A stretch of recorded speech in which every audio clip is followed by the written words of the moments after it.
I traded a phone for this big off-road SUV. I had no clue what shape it was in, but as long as the engine was okay, I didn't really care. It's a small four-wheel drive, probably from 2003 to 2007, and it's been sitting there forever. Rust everywhere, parts falling apart. Sadly, I was just passing by without any tools. If I had them, I would have jumped right in, cleaned it up, and checked every inch to see what life was left in it. I figured the rest couldn't be much better. When I saw that huge old seat, I took a deep breath, trying to catch a bit of its story. Every car has a past. I didn't know this one's, but the front was already wrecked. At first, I was glad the engine seemed okay, until I saw almost everything else was gone. Too late to regret. I'd already traded my phone. Guess I'll just tow it home and see what happens.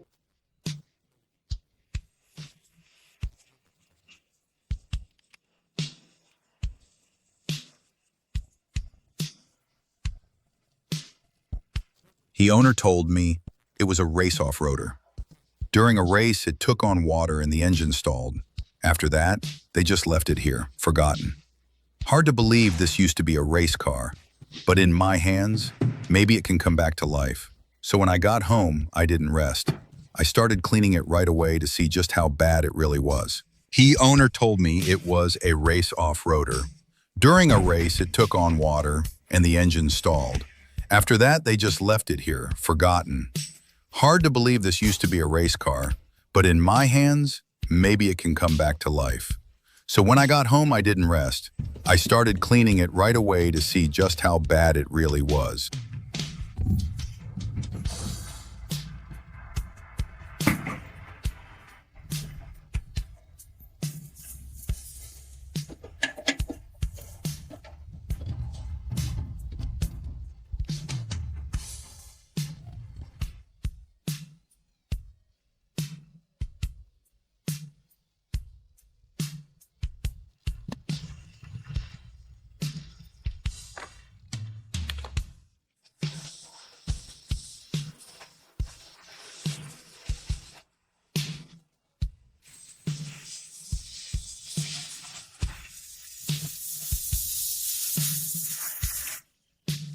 After hours of work, I finally cleaned it inside and out. Now I could see the real condition. The frame and underbody were rusted through in places. Some spots were completely eaten away. Not a single bolt was fully intact. Almost everything would need replacing. The road ahead? It won't be easy.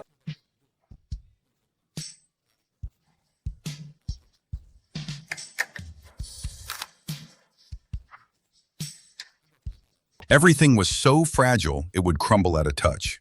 Normally, a car like this wouldn't be worth fixing at all. But that's what makes it special. I have the time and the patience to bring it back, maybe even make it better than before. I checked the engine and radiator. The radiator was badly leaking from a hit, but it's fixable. The engine, surprisingly, it's still in good shape.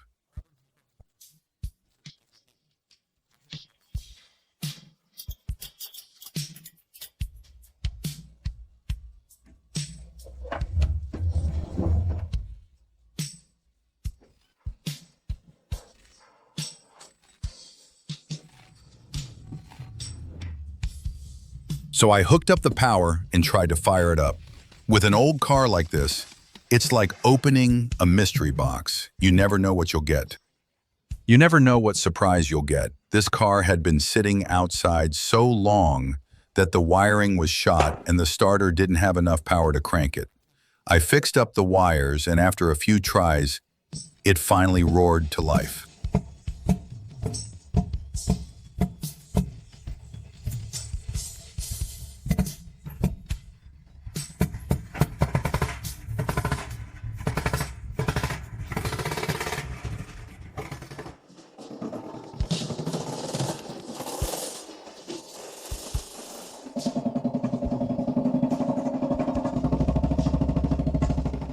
The engine was in great shape, steady, no black smoke, no burning oil. It's amazing it even started after sitting for so long. That alone felt like a win.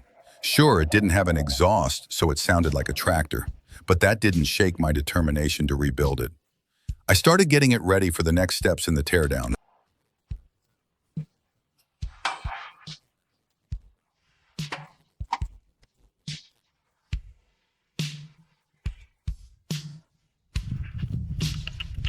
To separate the chassis and body smoothly, I picked up some steel pipes from a scrapyard. I planned to build a custom gantry frame for the shell. With careful measurements and precise cuts, I reached the most critical stage of the build. Friendly reminder, better grab your shades.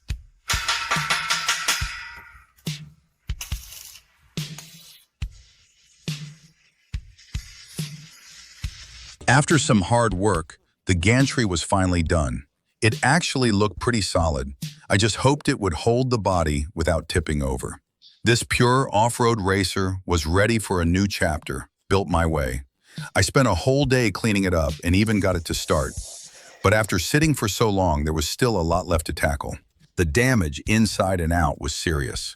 Next, I had to tear the whole car apart, piece by piece, clean and fix each part.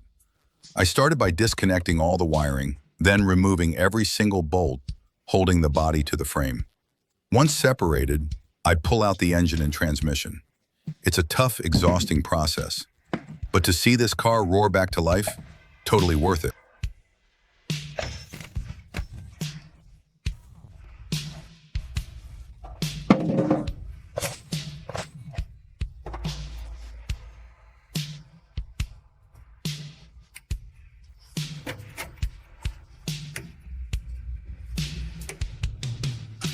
Now, the wiring was in terrible shape, completely worn out. To speed things up, I had to skip a lot of careful checks and just go for it. Even then, it still took me almost 4 hours to pull out the main parts.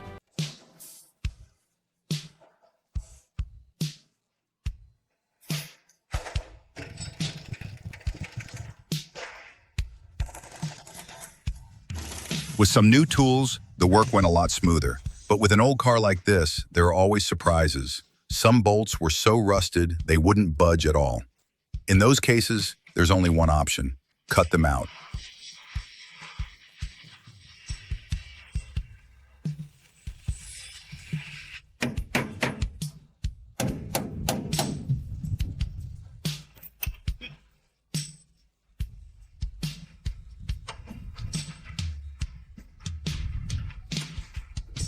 Up to this point, I had finally removed all the bolts connecting the chassis. Then it started to drizzle.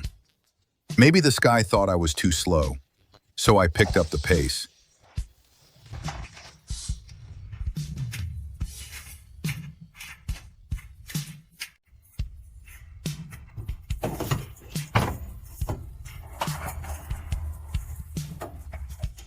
Just as the sun was setting, I finally pulled the last piece out of the cabin.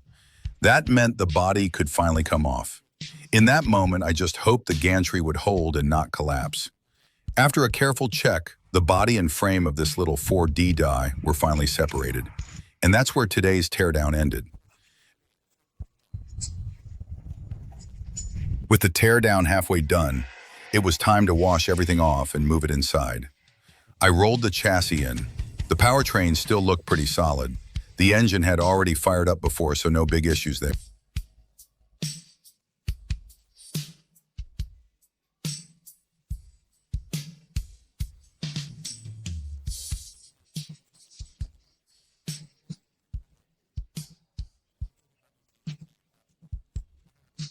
It had been sitting too long, so everything was rusty and covered in dust. The engine's power goes through a manual transmission, then connects to a transfer case that can switch between 2-well drives and 4-well drives. From there, the power runs through the front and rear drive shafts, finally reaching all 4 wheels.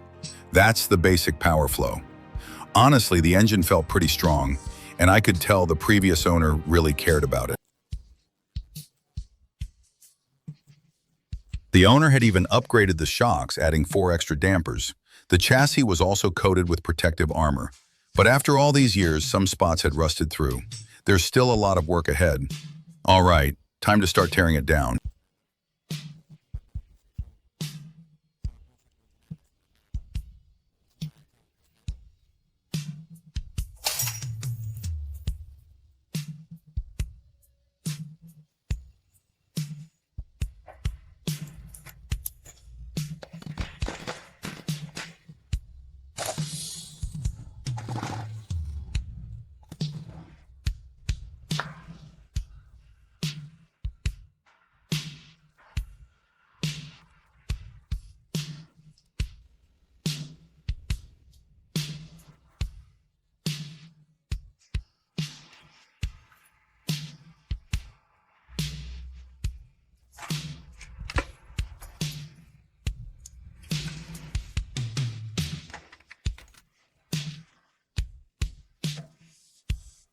Tearing down a car like this is tough work. Doing it alone is exhausting. So to speed things up, I pulled out my secret weapon. I called in some help.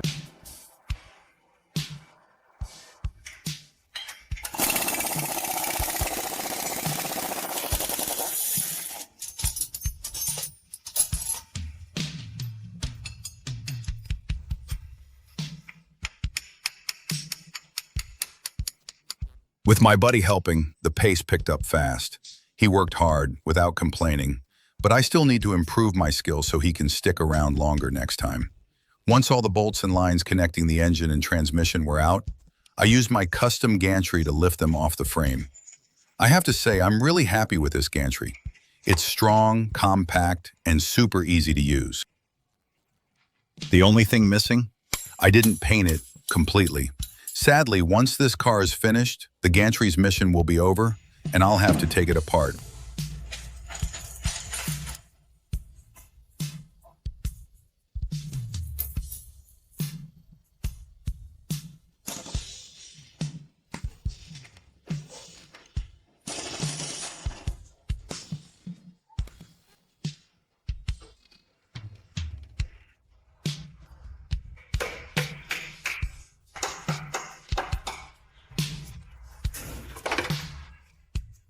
The whole teardown process felt pretty healing, a good way to clear my mind, even if it was exhausting.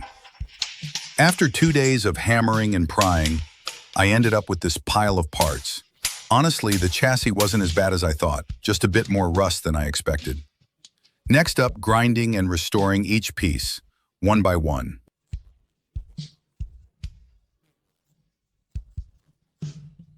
For me, this is no small project.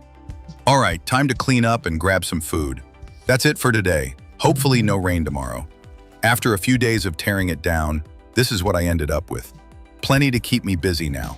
Next, I'll grind and remove all the rust from the chassis, then repaint it. But for one person, that's a massive job. So, time to pull out my secret weapon again and call in some help.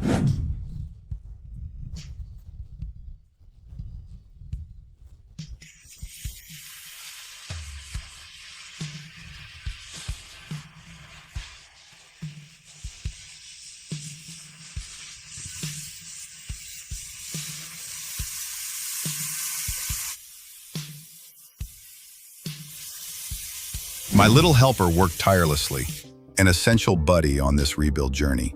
It took us 2 days to grind the frame down to where it is now, but there were still a lot of tight spots we couldn't reach with grinding.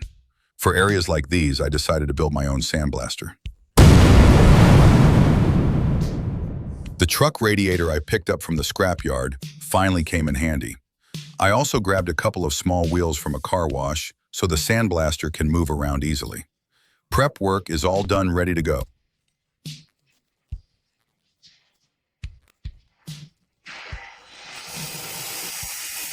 Next up, cutting and welding. And if you're watching, better put on your shades.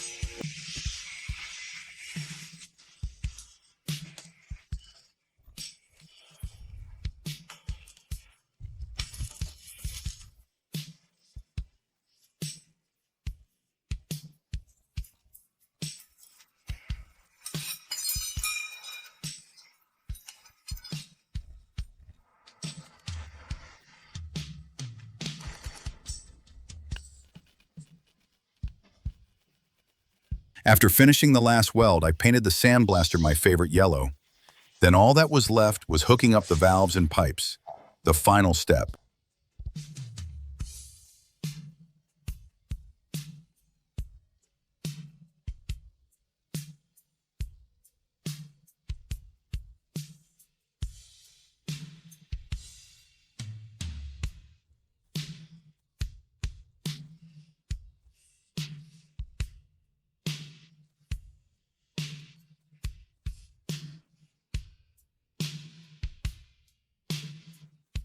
Now the sandblaster is ready. You load the abrasive here, connect the air hose here to pressurize the tank, and use these 2 valves to control the pressure. When working, you open the lower valve to release the abrasive, and the air pressure pushes it out. The mix then travels through this hose and out the nozzle, blasting away the rust. I tested it, worked pretty well. But I didn't have enough abrasive, and the new batch was still on the way, so I decided to improvise with river sand. I dried it the old school way to keep it from clogging the pipes.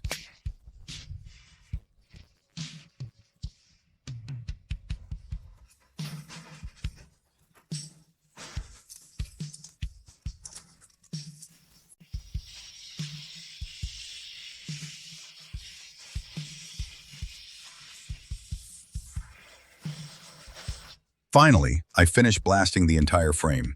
Next up, a few coats of primer to bring it back to life. Enough talking, time to get to work.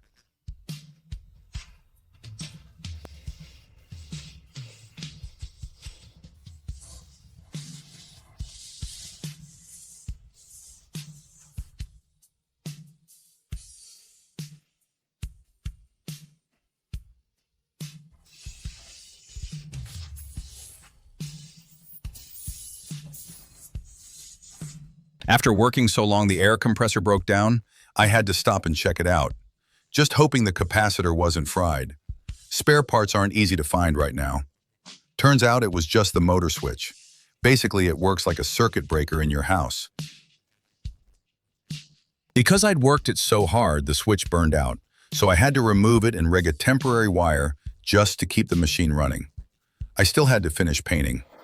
After disassembling, cleaning, rust removal, grinding, and painting, it took me a full 7 days. I transformed that rusty, broken frame into something I actually loved. And luckily, the frame didn't get worse from sitting so long.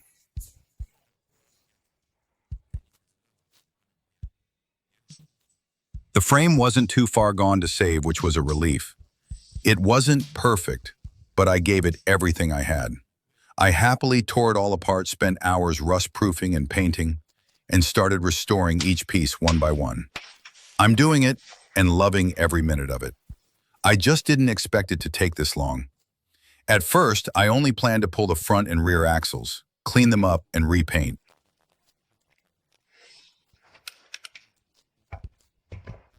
But its condition was way worse than I thought. I had no choice but to tear everything down and inspect the axles and all the parts. On an off-roader like this, it's pretty common for seals to fail. The front axle seals were completely shot, and the steering housing was leaking badly. From the looks of it, this car was barely maintained.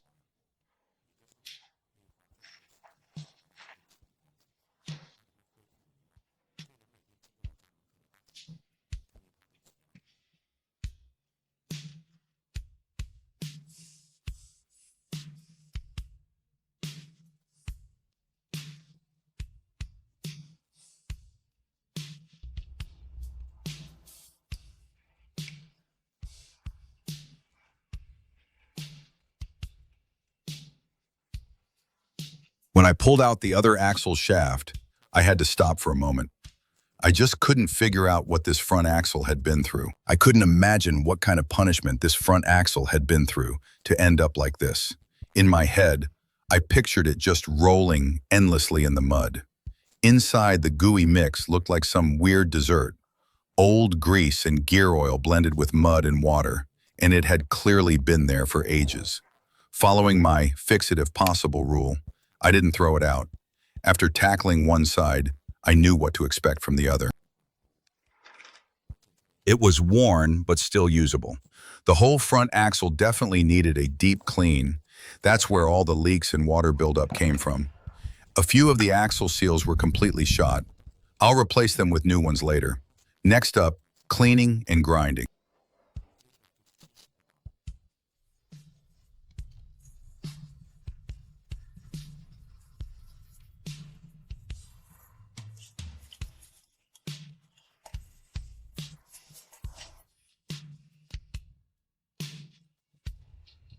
In the end, it still feels like a dream. No one can tell me otherwise. I just know.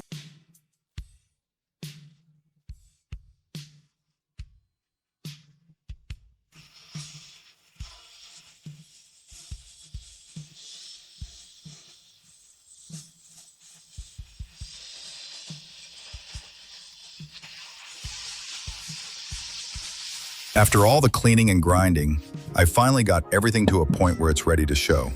There are still some small spots I'll hit with the sandblaster later. Then it'll be ready for paint.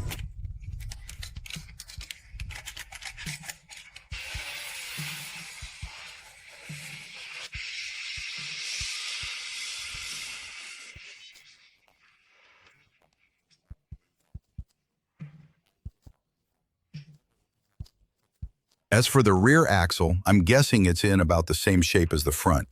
I'll wait until all the new parts arrive before tearing it down and cleaning it. After all, there's still a big pile of parts waiting for me.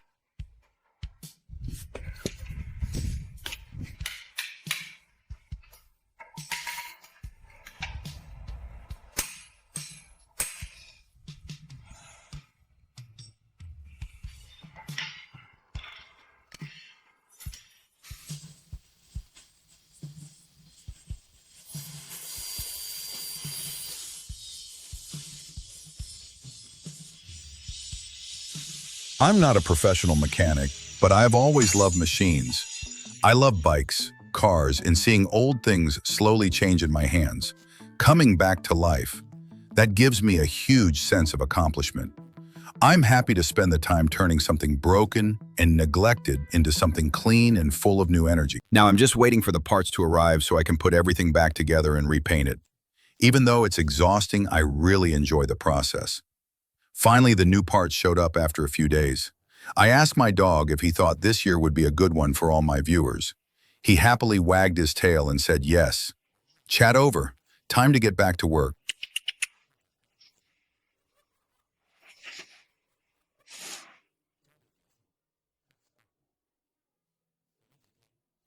The new front axle seals finally arrived, but installing them was another challenge. You can't just press them in by hand. So I made a custom tool the exact size I needed.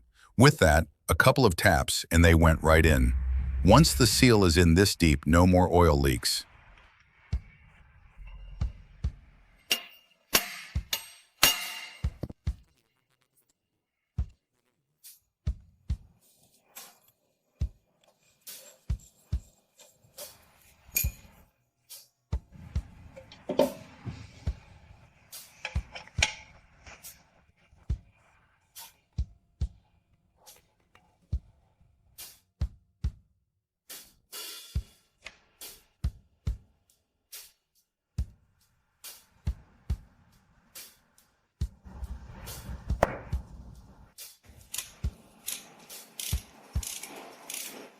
I'm not a professional mechanic, and this was my first time tearing down and rebuilding this car.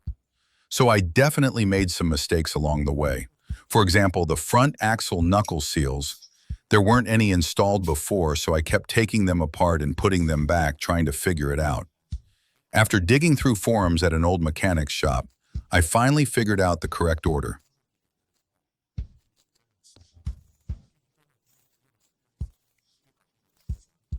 After cleaning everything up and installing the new seals, it turned so smoothly.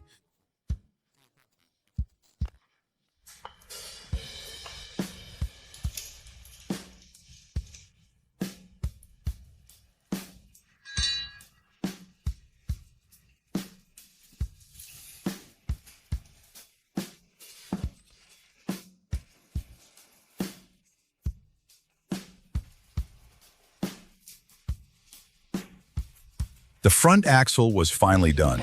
Next up, the rear axle. Overall, the rear wasn't too bad. Just needed to pull the axles and gears, clean everything up, replace the gear oil, and install new seals before putting it all back together.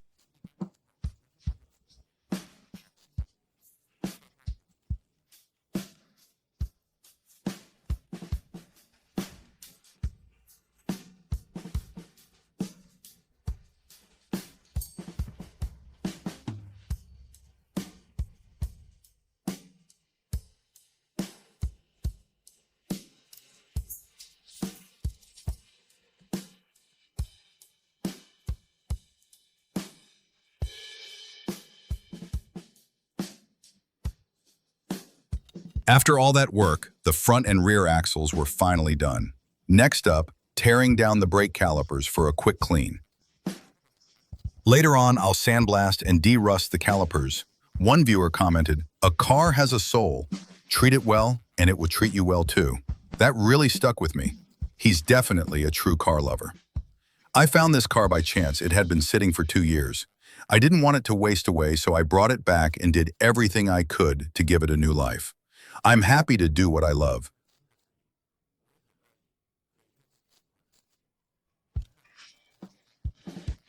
I love seeing old things slowly transform in my hands, and whenever I hit a problem, I do everything I can to find the answer. That's how challenges become experience. After cleaning the calipers, I needed to remove the hubs to prep for rust removal and painting. Without professional equipment, I had to haul them to a tire shop a few miles away.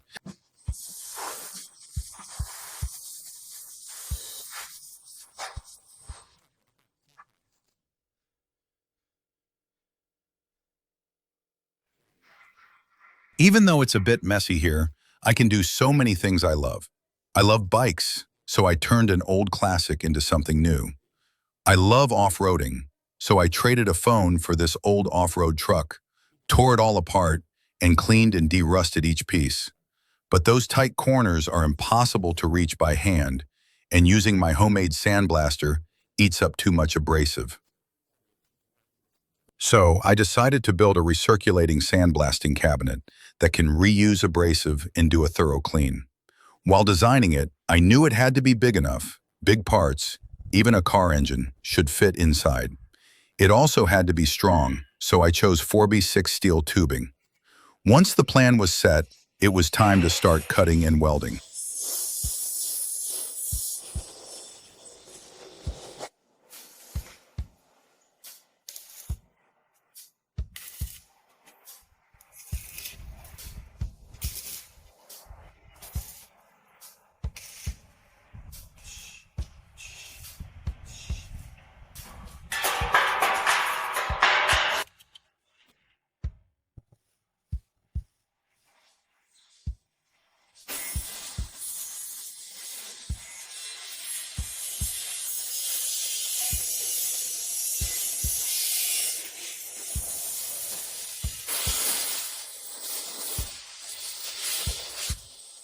Maybe I underestimated it. I thought I could finish it in a day, but I'm only this far along. To make sure it's fully sealed, I had to weld every single seam solid, just like this, and that took a ton of time.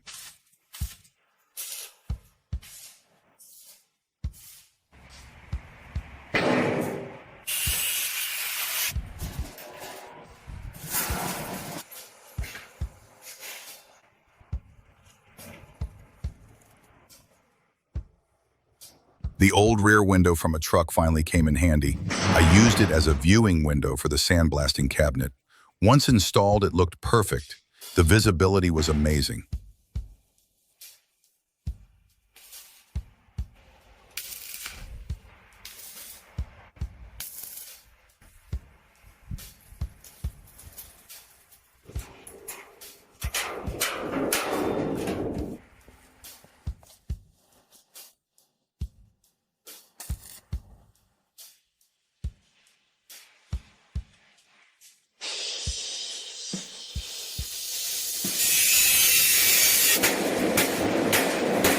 The idea behind a closed sandblasting cabinet is simple. You pour the abrasive into the bottom hopper and then build a pipe system underneath. When working, you create negative pressure to pull the abrasive up through the pipe and blast off the rust. But it creates a lot of dust. So I added a big tractor air filter and a powerful exhaust fan. This maxes out the cleaning effect. I also cut an air intake at the bottom, fitted it with a car air filter, creating an upward airflow inside. I'm really happy with how it turned out.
Finally, it was done. I expected it to work well, but I didn't think it would be this good.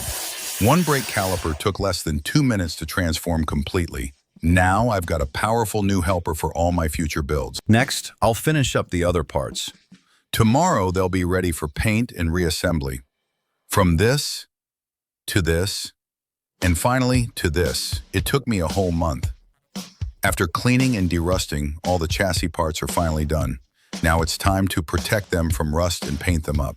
No one taught me how to treat a car, but I believe every car has a soul.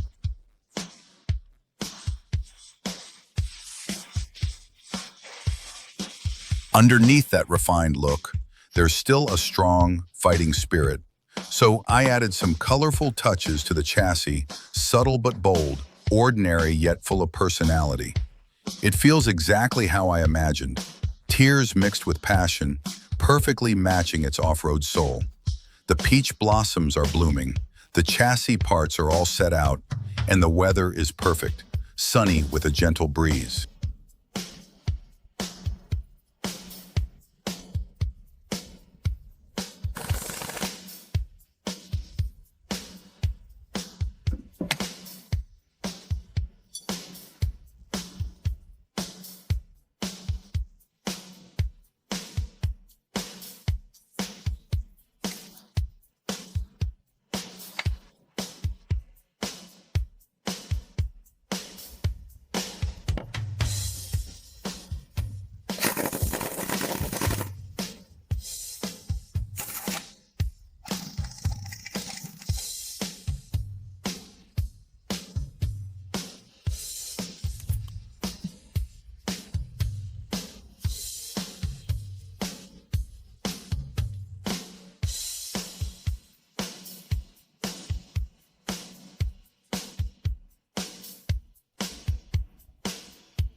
Black for depth, red for passion, yellow for warmth. Together, these colors turn an ordinary chassis into something bold and alive. Tears mixed with fire, fresh out of the workshop.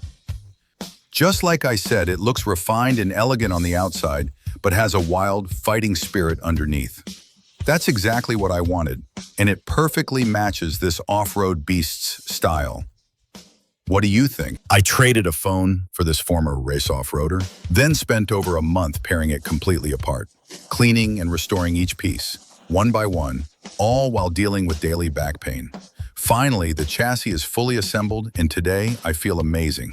Next up, tearing this pile apart and giving it a nice Thai-style massage.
This here is the original ignition system. After the last owner switched to independent ignition, it became useless, so I can just remove and toss it. The engine itself is actually in good shape. No oil leaks, no water drips. But on the outside, it looks pretty rough. That's where my homemade sandblaster comes in handy.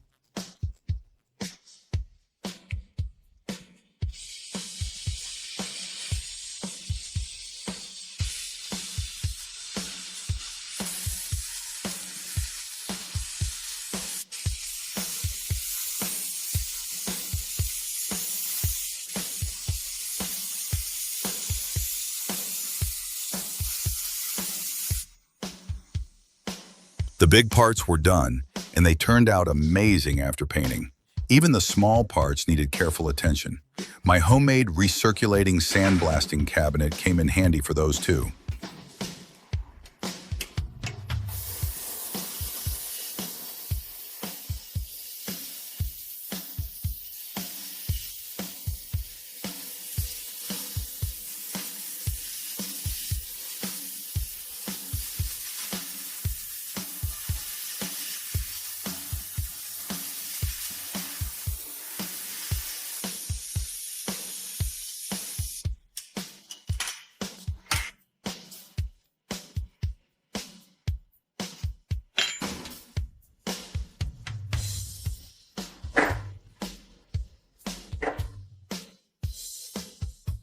After painting, the parts looked absolutely perfect.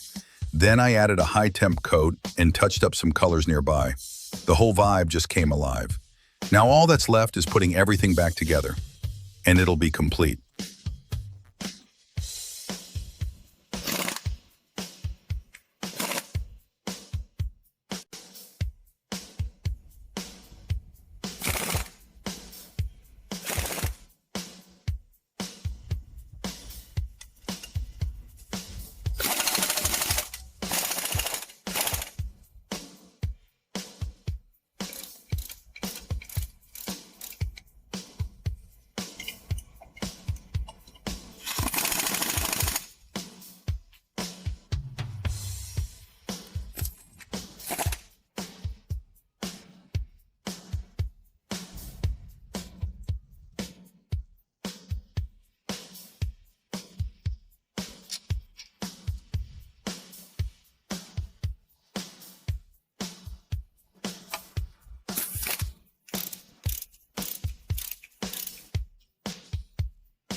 After a few days, the engine and transmission were fully sorted.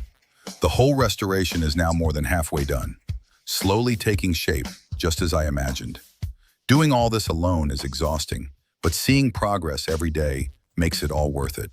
The radiator had a serious leak. It wouldn't have survived a harsh winter. It took me a long time to restore it back to factory condition.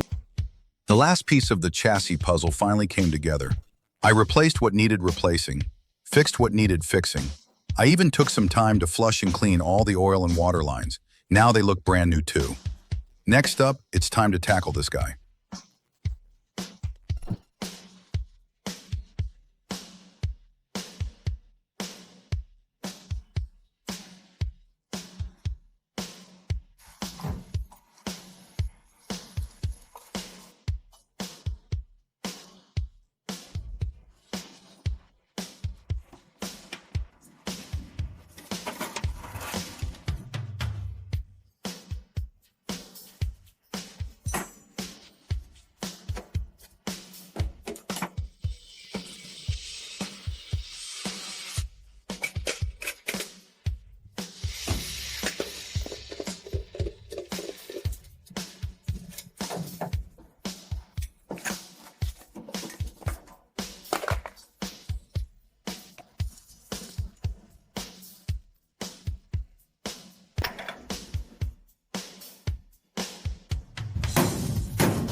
No one ever taught me how to treat a car, but to me, every car has a soul. Even if it's been through chaos and hardship, I'll do everything I can to bring it back to life. Speaking of the body, my favorite part is this retro mechanical style air vent. It's fully hand operated and feels so solid. I absolutely love it.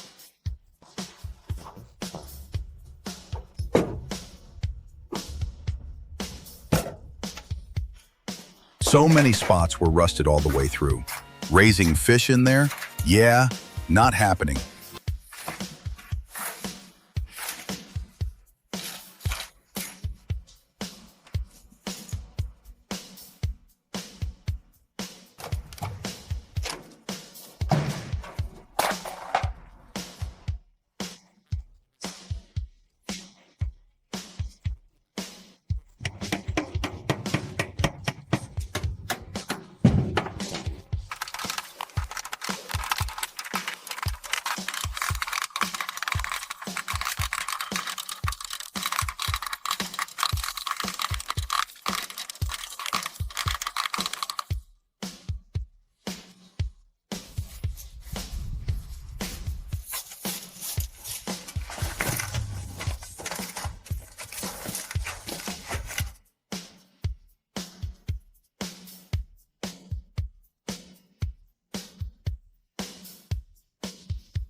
Under the blazing sun, I spent hours sweating inside the car. Finally, all the rusted through spots on the floor were patched up. It might not look perfect,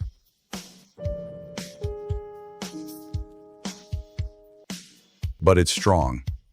Up to now, all the body corrections and leak fixes are finally done. Tomorrow I'll grind off the surface rust, spray primer, and get it ready to mount. I traded a phone for this former race-off rotor. After weeks of non-stop work, the chassis and powertrain are finally sorted. It looks classy and refined on the outside, but still has a wild fighting spirit underneath. Exactly the vibe I wanted. The warped body panels and rusted out floor have finally been restored to just how I wanted them. Next, I'll grind and de-rust the entire shell to prep it for bodywork and paint.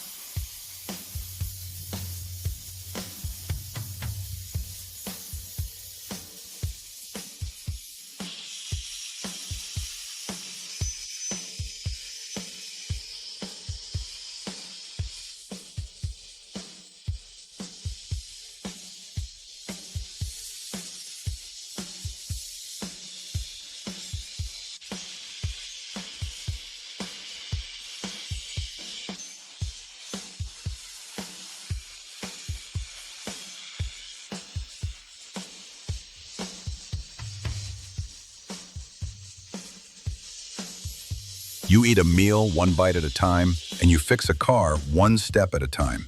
The bodywork and paint are going to be a complex process.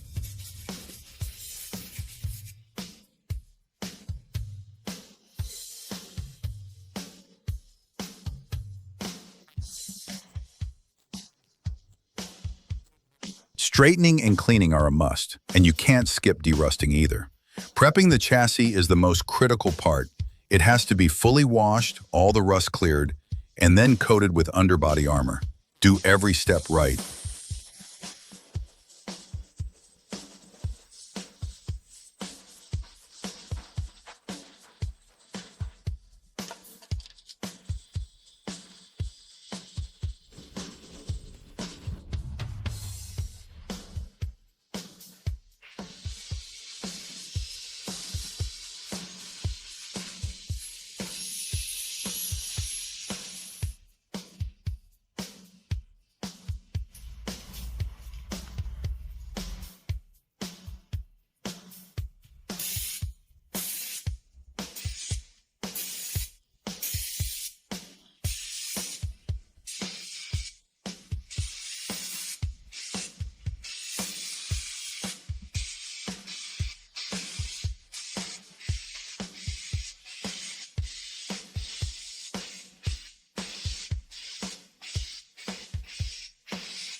So, I only sprayed primer on the spots where bare metal was exposed. After a month of waiting, the chassis and body are finally ready to be mounted back together. Next up, bodywork and final paint.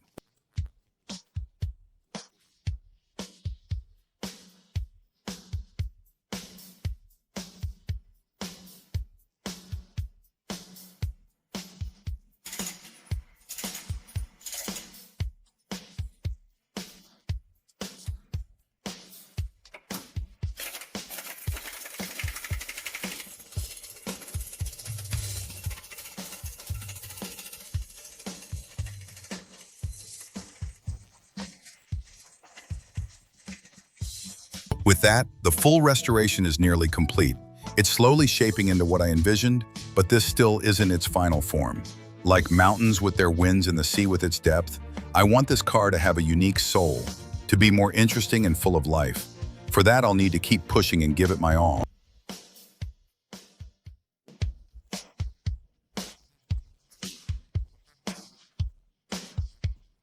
Following my fix it before replacing rule, I repaired what I could and only replaced what I had to. Most parts were fixed up and reused, which is why this restoration took so long. Just applying body filler alone took 4 full days. I can honestly say the car's smooth finish was built with time and patience.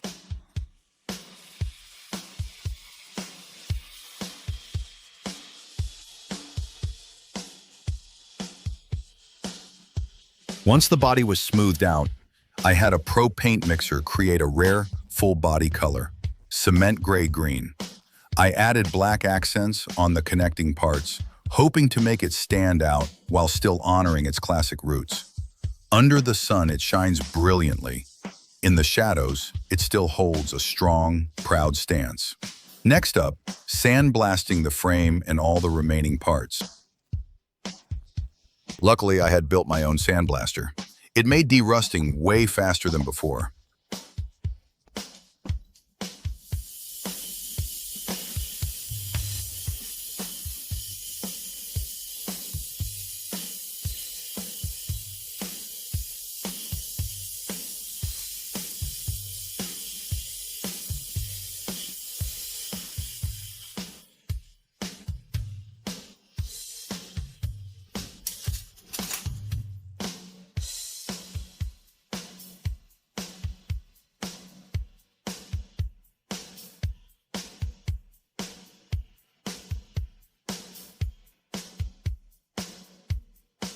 The transmission skid plate was beyond saving.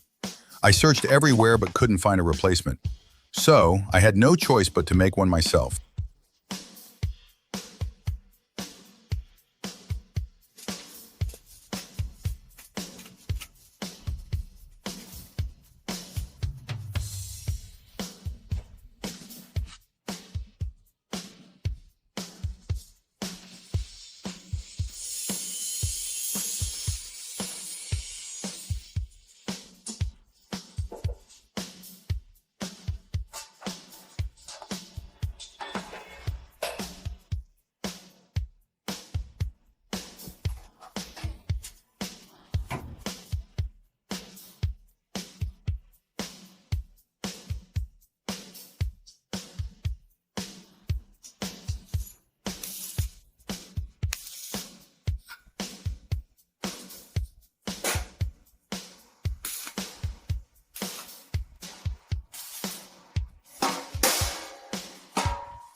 I went to the steel market and found a piece of metal that matched the car's vibe. I planned to use it for a new front bumper. The guy there was super helpful and pressed it into the basic shape for me. Back home, it just needed a bit more work to finish it up.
XP30. The paint work and all the parts were finally done. Tomorrow I'll grab any missing pieces and finish painting the rest. As for the big seats inside, I plan to pull two more from an old truck and wrap them in waxed leather before installing. After all this hard work, it finally feels like harvest time. I can't wait to see it reborn. Today, after installing the front windshield, this off-road racer I traded for a phone, all the remaining parts were finally finished. To match the body color, I went with a deep matte black. The black accents really highlight the metallic cement gray green, giving it a unique vibe. Then, it was time to start assembling. After about 90 days and nights, the car was finally complete. Looking back, this build meant so much to me. I gave it my heart and soul, and in return, it gave me growth. I'm grateful that, in the flow of time,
it's full of that raw mechanical feel.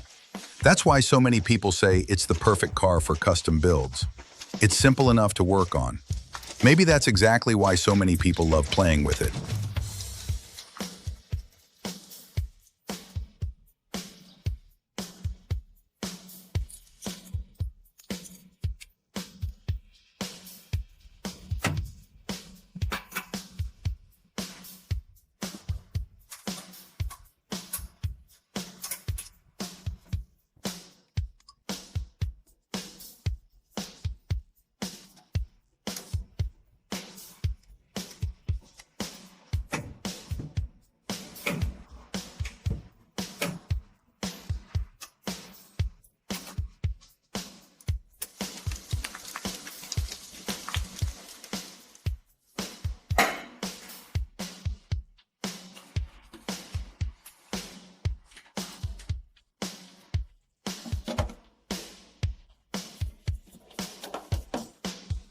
It has that pure mechanical feel. That's why so many people say it's the perfect car for mods. It's simple and straightforward. Maybe that's exactly why so many folks love tinkering with it.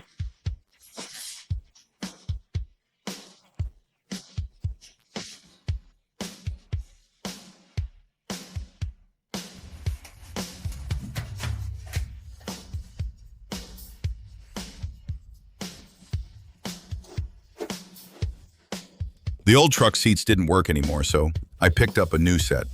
I decided not to wrap them in waxed leather.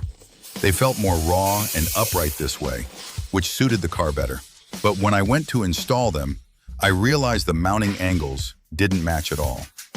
And that led to more cutting and welding scenes.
With that, the assembly was nearly finished. I don't build to please everyone, and I can't make everyone love this car. It went from a wreck to what it is now. Even if some details aren't perfect, I did my absolute best. Like I said, I wanted it to feel fun and full of character. Elegant on the outside, but fierce underneath. Subtle, yet bold. Tears mixed with passion.